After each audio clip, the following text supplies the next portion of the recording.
Hello everyone, এই informative ভিডিওতে আপনাদের সবাইকে স্বাগত। আপনি ডজ কয়েনের নাম তো অবশ্যই শুনছেন, শিবা ইনুর নাম তো অবশ্যই শুনছেন, রিসেন্টলি বং কয়েনের নাম অবশ্যই শুনছেন। এই সবগুলা কয়েন হচ্ছে মিম কয়েন।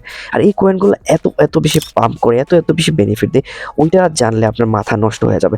একটা সময় শিবা ইনুর মধ্যে যদি আপনি $100 ইনভেস্ট করতেন, it convert to millions of dollar. So এইরকম মিম কয়েনগুলো আপনি কীভাবে পিক করতে পারবেন, আজকে আমি 5টা মিম কয়েন সম্পর্কে বলবো, যে মিম কয়েন সম্পর্কে জানা আপনার জন্য জরুরি।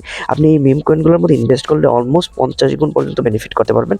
অ্যাকচুয়ালি মিম কয়েনগুলো ফান্ডামেন্টালি অত স্ট্রং হয় না। ওই কয়েনগুলো চলে কমিউনিটির উপর, কী পরিমাণ মানুষ ওইটার মধ্যে ইনভেস্ট করতেছে, তাদের কমিউনিটিতে কী পরিমাণ হাইপ আছে ওইটার উপরে ডিপেন্ড করে। তো অবশ্যই ওই কয়েনগুলোর মধ্যে সব ইনভেস্ট করে দিবেন না, আপনার মিনিমাম একটা পোর্টফোলিও ইনভেস্ট করা ট্রাই করবেন, যাতে ওইটার মধ্যে লস হইলেও বেশি লস না হয়। আর ওই কয়েন যদি মিম কয়েনগুলো যদি পাম্প করতে থাকে, আপনি কী করবেন, পার্ট বাই পার্ট সেল করা স্টার্ট করবেন। আপনি $100 প্রফিট করলেন, আপনি $50 সেল করে দিলেন, আরও $100 প্রফিট করলেন, আরও $50 সেল করে দিলেন। সো এইভাবে করে আপনার ইনভেস্টমেন্ট কমাতে থাকবেন আর প্রফিট বের করতে থাকবেন। সো ওভারঅল এই বিষয়গুলো নিয়ে আজকের ভিডিও স্টার্ট। মিম কয়েন লিস্টে আমাদের প্রথম কয়েন হচ্ছে ডজ কয়েন, যেটা এলন মাস্কের খুবই ফেভারিট। যখন এলন মাস্ক এটা সম্পর্কে টুইট স্টার্ট করে দেয়, তখন এটার প্রাইস প্রচুর শুট আপ করে, প্রচুর উপরে যায় এবং এটা মার্কেট ক্যাপের 10-এর ভিতরে চলে আসে। অনেক বড় হিউজ একটা কমিউনিটি বিল্ড আপ করে, অনেক বড় পর্যায়ে চলে যায়। সো ডজ কয়েন আমাদের প্রথম প্রায়োরিটি। যদি এলন মাস্ক টুইটার বা টেসলার মধ্যে কোনো না কোনোভাবে ডজ কয়েনকে লিঙ্ক করে দেয়, তাহলে ডজ কয়েনের প্রাইস হিউজ বেশি হতে পারে, হাই পটেনশিয়াল আছে। অবশ্যই এই কয়েনটা পিক করা ট্রাই করবেন এবং দেখা ট্রাই করবেন এই কয়েনটার মধ্যে কোনো নিউজ চলতেছে না, ইভেন্ট চলতেছে না, অনেক সুন এটার মধ্যে আরও ইভেন্ট আসতেছে।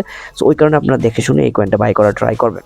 আমাদের নাম্বার 2 মিম কয়েন হচ্ছে শিবা ইনু কয়েন। এই কয়েনটার মধ্যে হিউজ পটেনশিয়াল আছে বর্তমানে, কজ এটার মধ্যে অনেক বেশি কাজ হচ্ছে। শিবা ইনু কয়েন একটা সময় অনেক বেশি পাম্প করছে, বাট যখন রেলি শেষ হয়ে যায়, যখন রিসেশন আসে, তখন মার্কেট অনেক ডাউন হয়, ফলে শিবা ইনু কয়েনটা অনেক বেশি ডাউন হয়। ওই কারণে শিবা ইনু কয়েনের মধ্যে বেশ ভালো পরিমাণ পটেনশিয়াল আছে, কজ এটার কমিউনিটি হিউজ বড় একটা কমিউনিটি। 3 নাম্বার মিম কয়েন হচ্ছে, এটার নামই হচ্ছে মিম কয়েন। এইটা টোটালি কমিউনিটি ড্রিভেন কয়েন।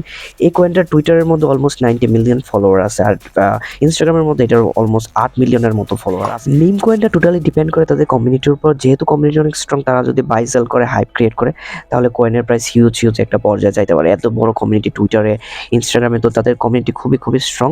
ওই কারণে কমিউনিটির উপর যদি ফোকাস থাকে, তাহলে অবশ্যই এই কয়েনটা আপনি পিক করতে পারেন। আমাদের 4 নাম্বার মিম কয়েন হচ্ছে পেপে কয়েন। পেপে কয়েনকে হুট করে বাইন্যান্সের মধ্যে লিস্টেড করে দেয়, বিকজ এটা একটা মিম কয়েন, বাট অনেকে এই কয়েনটা বাই করতে চাইতেছিল, ওই কারণে বাইন্যান্সও লিস্ট করে দেয়। সো এই জিনিসগুলো মার্কেটের মধ্যে হয়, কোনো একটা কয়েনকে বাইন্যান্সে হুট করে লিস্ট করে দিলে, দেন এই কয়েনটার মধ্যে একটা সময় আবার হাইপ ক্রিয়েট করো, একটা সময় হিউজ পরিমাণ হাইপ আসে।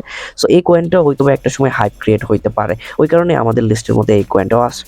5 নাম্বার লিস্টে আমাদের বং কয়েন। বং কয়েন অনেক বেশি পাম্প করে গেছে, এটার মধ্যে ওই রকম পটেনশিয়াল নাই, হয়তো বা আবার হাইপ ক্রিয়েট করলে এটা পাম্প করতে পারে। যেহেতু মিম কয়েনগুলো কমিউনিটি ড্রিভেন, কমিউনিটি যেই রকম হাইপ ক্রিয়েট করে, ওই রকম এটা বেনিফিট করে, ওই রকম এটা পাম্প করে। যেহেতু এই কয়েনগুলো মিম কয়েন, ওই কয়েনগুলোর মধ্যে অনেক বেশি ম্যানিপুলেশন হয়ে থাকে। মিম কয়েনের মধ্যে ইনভেস্ট করলে অবশ্যই চিন্তা ভাবনা করে নেবেন, কজ এইগুলো কমিউনিটি ড্রিভেন কয়েন। কমিউনিটির মধ্যে কোনো নেগেটিভিটি আসলে এই কয়েনগুলোর প্রাইস অনেক বেশি নিচে চলে যাবে। ওই কারণে মিম কয়েনের মধ্যে মিনিমাম ইনভেস্ট করার ট্রাই করবেন, আপনার পোর্টফোলিওর 5% or 10% ইনভেস্ট করার ট্রাই করবেন এই মিম কয়েনগুলোর মধ্যে। আই হোপ এই ভিডিওটা ইনফরমেটিভ লাগছে। যদি ইনফরমেটিভ লাগে, তাহলে like, comment, share and subscribe করে দিন। আমার কমিউনিটিতে জয়েন করেন। Thanks for watching.